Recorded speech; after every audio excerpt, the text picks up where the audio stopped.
April 11th, 2023. How's it going, guys? Well, I got another video for you. And what are we going to be talking about today? We're going to be talking about a kitchen faucet that the water's not hardly coming out of. And I'm going to show what can cause that. We're going to talk about that.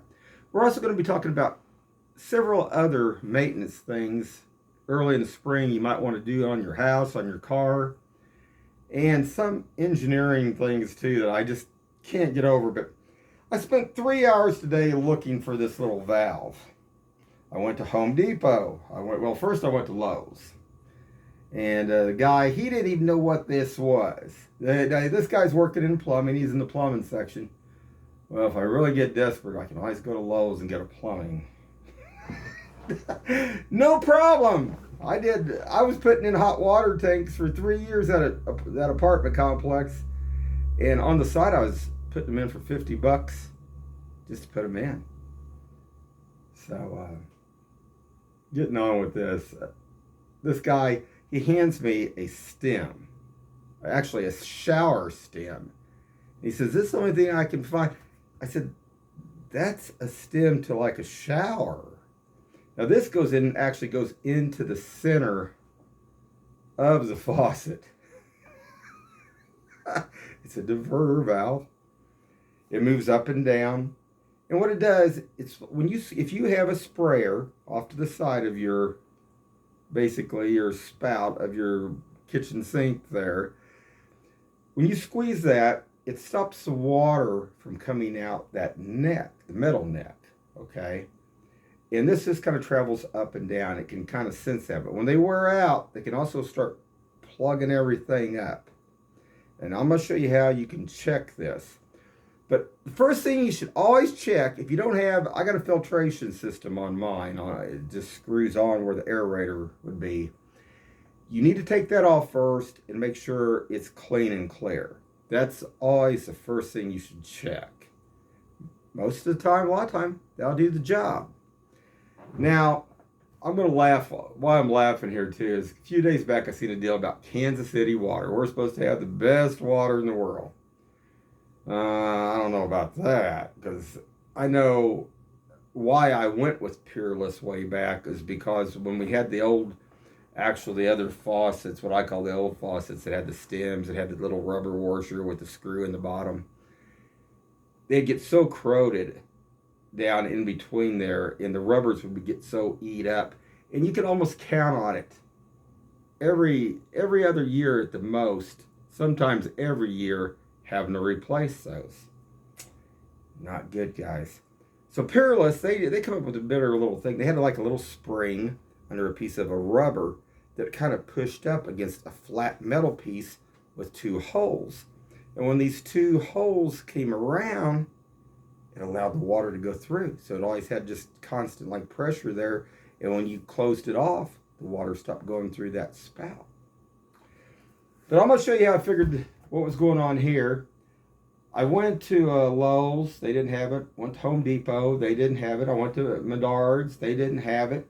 I went to even Ferguson's, and they don't carry Peerless or Delta.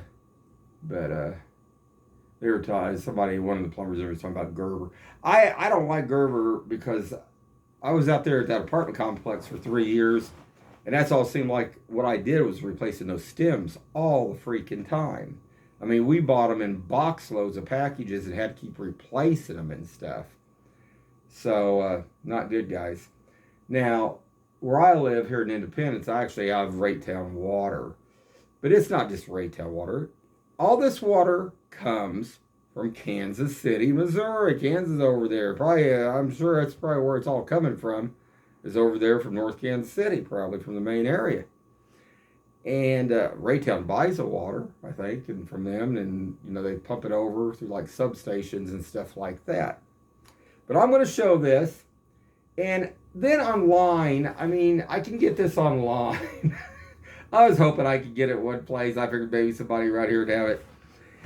I found it. It's like $23 or $25. Now, what's really funny about this is this. I gave about, I don't know, probably $55 for this faucet, this kitchen faucet. And it's metal. It's got a metal neck on it. It's not plastic. Don't ever want to buy plastic, guys, because that was another thing out there at that apartment complex. Sometimes when they got real short, that's what they'd have us buy, and people break those necks off real quick. Not a good idea. And even this here, even though that's all metal, the innards, a lot of it's plastic. Peerless used to have all like through their solid brass and stuff. It was the ones I took out of here. I replaced this one with. It had been here probably 35 years or better. Only thing, occasionally I had to replace the stem, but not like I did on a regular faucet. So anyway, let's get on with this. And do I need to really replace it? Probably not, because I can actually, now the prices went down online. Actually, you can buy the faucet for $40 now. But it's still in pretty good condition. And I just don't see if anything, just, why mess with it? I got the pressure back up. As soon as I pop this out, I got full pressure. But I'm going to show you how to check that. So hold on, guys. Okay, guys, there's my aloe vera plant. All right. Now, this is a DuPont filter system. It's a pretty good little system. I've only ever had to replace one other unit in this all the time that we've had it here. It's been pretty good on it. But getting on with this, right here is where this came out of. Now you have to take this out right here. You just undo this to get you a pair of small channel locks. Take that off. Then you need to wiggle this back. I'm not going to do this right now, but wiggle this back. Just don't bring it back and forth like this, but just kind of wiggle it around until you can kind of, you put your thumb here and then kind of pull up on this like this and push down, and you'll get it. You'll understand what I mean once you get this cap off. And there's another little plastic cap. Once this arm's off, you got to pull off too. That's so you can see this. Now, this unscrews just like a regular threaded bolt, but you do not use a screwdriver on this. Now, I got big screwdrivers. I mean, real big screwdrivers. But what I would do is I took a penny. Take a penny, put the penny in here, just like this. Put the penny in there. Take a pair of needle nose and try to tighten it. Well, or first try to loosen it just a hair, and it probably won't go. Then work it back and try to tighten it, loosen it, tighten it, and then try to loosen it. And that should pop it loose. But take your time. A lot of times guys break these too. But that's the best way. And a penny will do the job. Guaranteed on that. Now, hold on, guys. I've got a couple other things I want to show. I'm going to swing this around on my cell phone. Now, what I got here, I got this on a stopwatch. Okay? And let me explain what we're going to do. Now, hold on. We're going back over to the sink. We're just going to take a cup here and put here. Okay? And I'm going to start this. So hold on. Okay, I'm back. So what I did, I just turned the faucet on the cold side, and it took 3.41 seconds. And you can see the cup's almost full right there. I just kind of moved it a little bit, but it was full. Take my word for it. Okay, now we're going to do the hot side, so hold on. All right, got 3.41. That's from the hot side. All right. Now, the thing of this is, I don't have the diverter in there now. So, what I did, because I was getting hardly no water, it was running like this, guys. That's how much water I had coming out. Like that. That's how it was running. And this started about a week and a half ago. And that's without this even being turned on. Because it does slow it down. It wasn't going like that. It was going like this. So then what I did, I took this sprayer right here, and I timed this, and this was basically going almost twice as fast. So it had lost half of its pressure. This had lost half of its pressure of the water pressure coming through, just because of this valve here. Okay, guys? So hold on.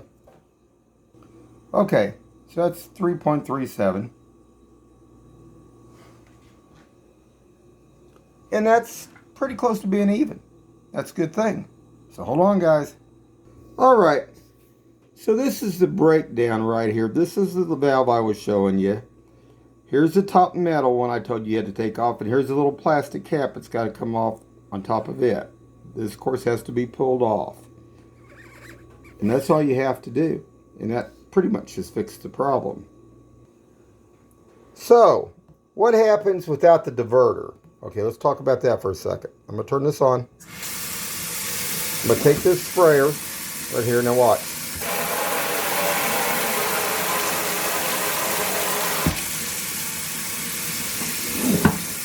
So we have water coming through both.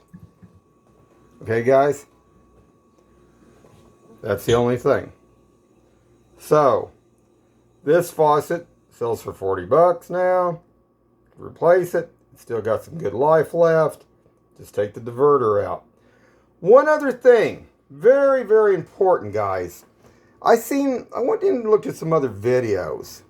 And when I looked at some of these other videos, the water was going like this in some of them. Now, there's a problem with this. Now, I'll tell you what the problem is. If you do a lot of cooking, okay, let me explain something.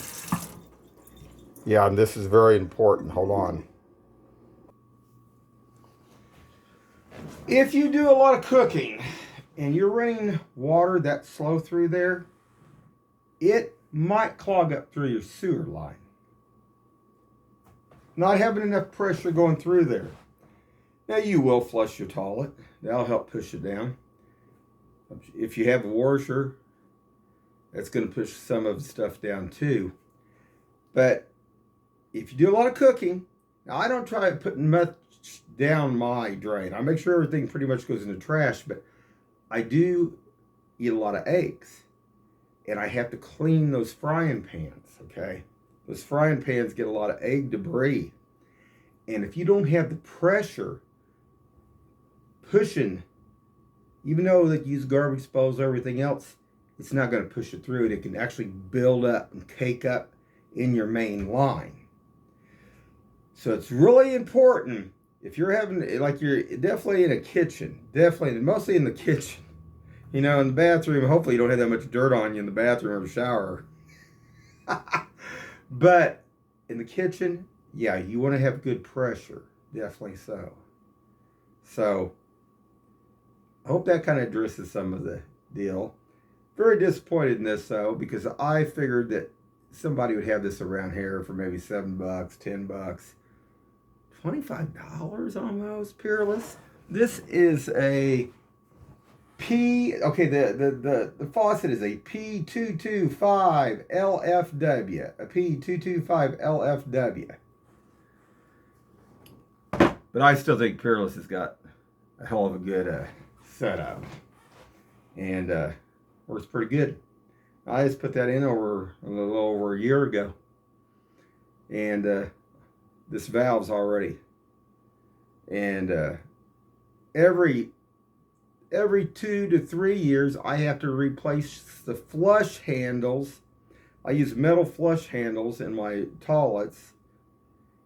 I got one downstairs, one upstairs, and it eats through the metal. The water does. So, not good, guys.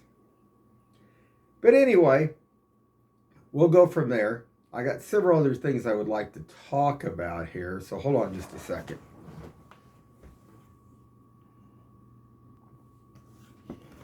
Okay, guys, I'm back. And what we're going to be talking a little bit is about cars. Good idea. Summertime's coming on.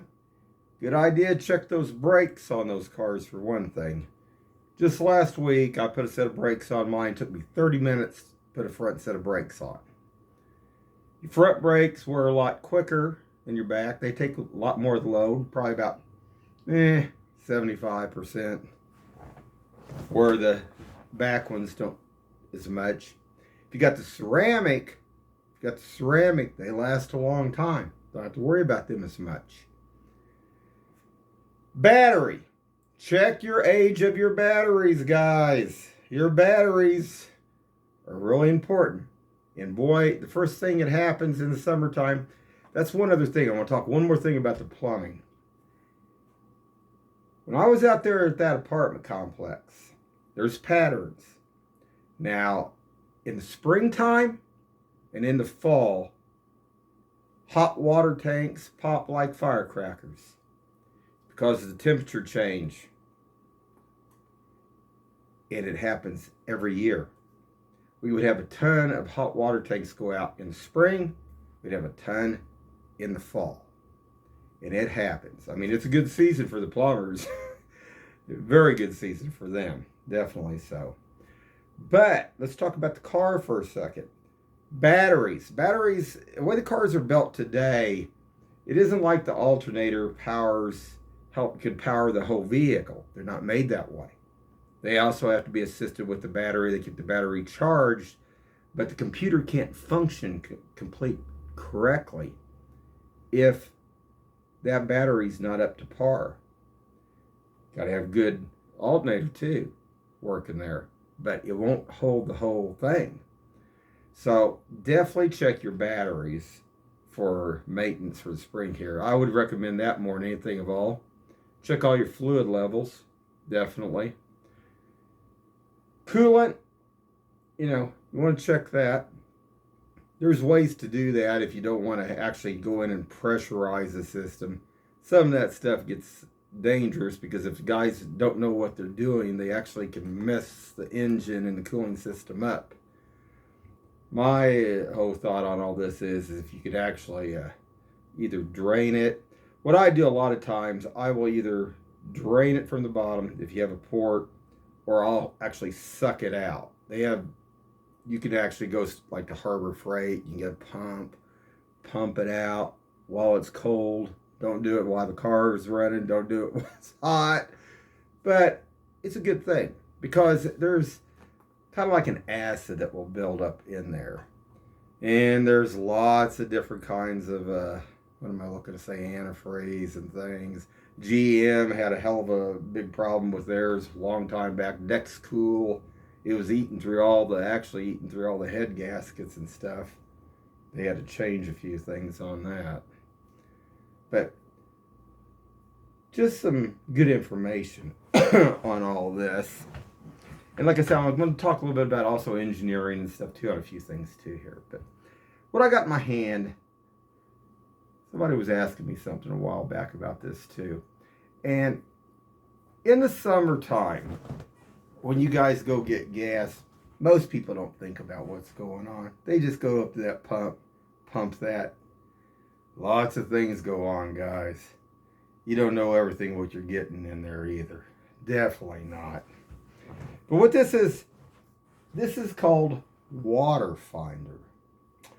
And when you stick the tanks down below to see how much gas is in those tanks, you can use this stuff. You put a little bit on the end of that stick, long stick. And if it doesn't turn, you're good to go. But if it does turn a different color, it means you got water in there. Like I say, a lot of times that can be caused. Sometimes it can just draw moisture. Sometimes it can be in from the main pipeline where they've got it. I seen one time up in North Kansas City, actually out of the pipeline, they had just dumped a load in North Kansas City. That one of the stations my father had, I think it had like 24 pumps or something on it or whatever. But they got all water through that pipeline. And every one of those cars had to be towed off. Because when they dumped all that gas, it wasn't gas, it was water.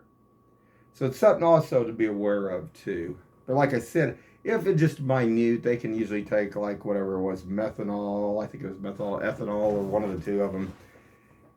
Put some down in there, methanol I believe is what it is. Methanol absorbs the water and it'll pretty much take the water about two 5-gallon containers can usually do a big huge tank underground. As long as you don't have a leak. You got a leak, you got a bigger problem, man. A lot bigger problem. Just something to talk about. Other things. What brought this up too? When I was at a Lowe's today, I was talking to the one guy over in the plumbing area, and he was like, "We don't usually work on those anymore."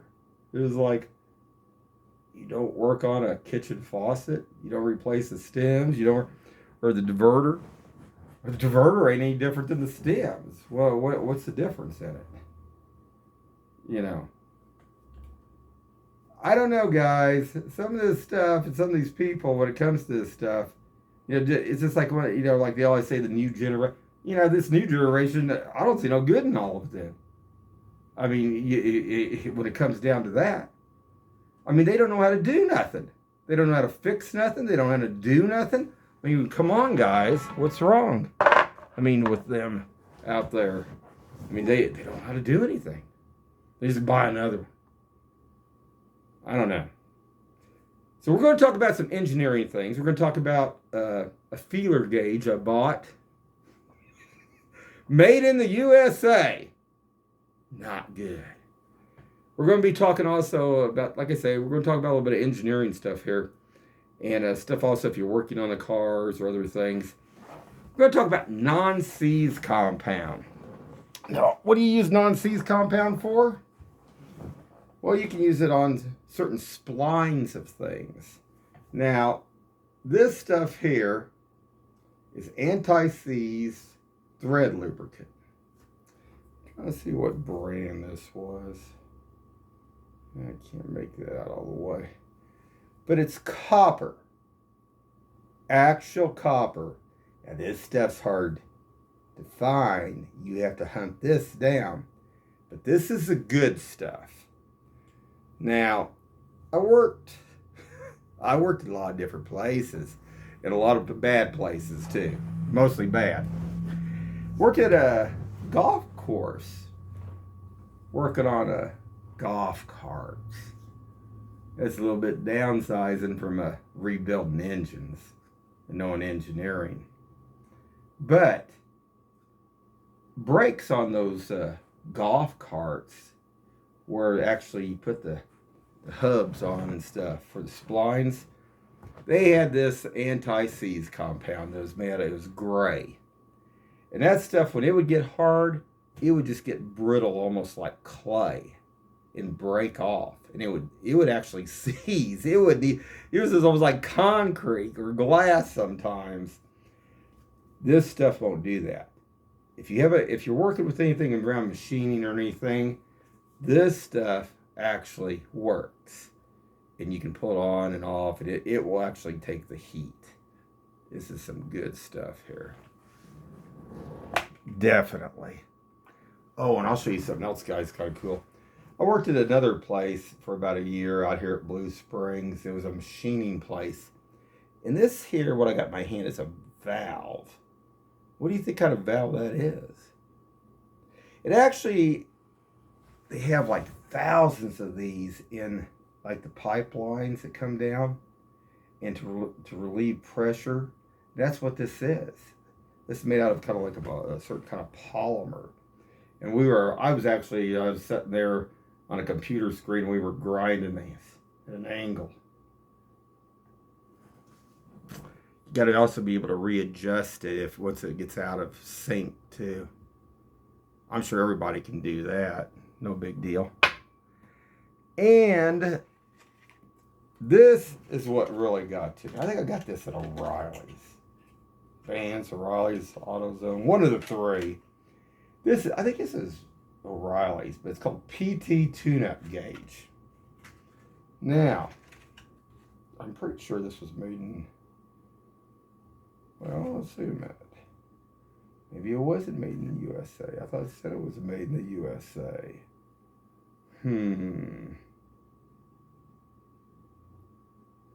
Maybe it was brought in here, assembled. looks like it says something about what's that? Washington Court something.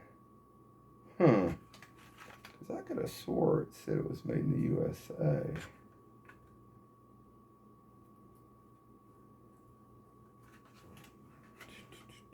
Lifetime, let's see, lifetime warranty it says. Yeah. Well, it doesn't matter where it was made, I guess. But not good. I'll show you why. Now, feeler gauge is okay. I mean, no big deal. This, what you use for the spark plugs, to bend that electrode, no good. As you can see, this is bent back. I straightened this 2 times in a row. Tried to bend it a little bit to adjust it. This thing is a piece of junk.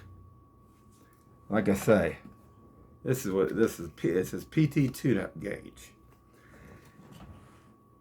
Now, I went back to dig through some of my old stuff because I was looking. These things were pretty good.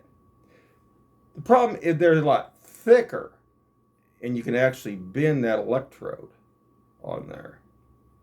You know, whether it be for a car spark plug, whether it be for a lawnmower spark plug. And this one here, I found, oh, this is my good one. This is a Craftsman made in the USA. This one was a heavy duty one here. But that PT, no good at all, guys. No good at all. One other thing too, I was going to show. Thermocouples. Now, so depending on what kind of hot water tank you got, if you got natural gas, you'll have this. And most of them, you just want to check the rating to see. Most of them are universal. There's a lot out there. Some new stuff, definitely. But this usually will work. Just check to find out if it meets the perimeter for that gas valve. But like I say, those hot water tanks, that's the first thing you want to check to see if this is just what out. But hot water tanks, they have a tendency to go out in the spring massively. And the fall, no doubt, guys. And what else was I going to say? Oh, yeah. You know, they talk about air conditioners. Like if you got window air conditioners. Something else I've come to the conclusion of, too, in the wintertime. It's good to cover those air conditioners up. Excuse me. Because I had some people tell me that it didn't matter. Yeah, it does matter. Because the year that I didn't cover the air conditioner up, the next year it pretty much quit. So I think, I mean, the way they make them today, if ice and stuff gets down in the wrong areas, water gets down there, ice, and it freezes, it could mess them up. Definitely. But of course, that's already too late if you didn't cover your AC unit. And I'm talking about a window unit. I'm not talking about a central air unit out there. Of course, I don't know. You know, probably wanted to maintain it, keep it in good condition. It'd probably be a good idea too. Just some good information out there, guys. And I got more videos coming. A lot more videos coming. So anyway, keep your eyes open. Have a good one.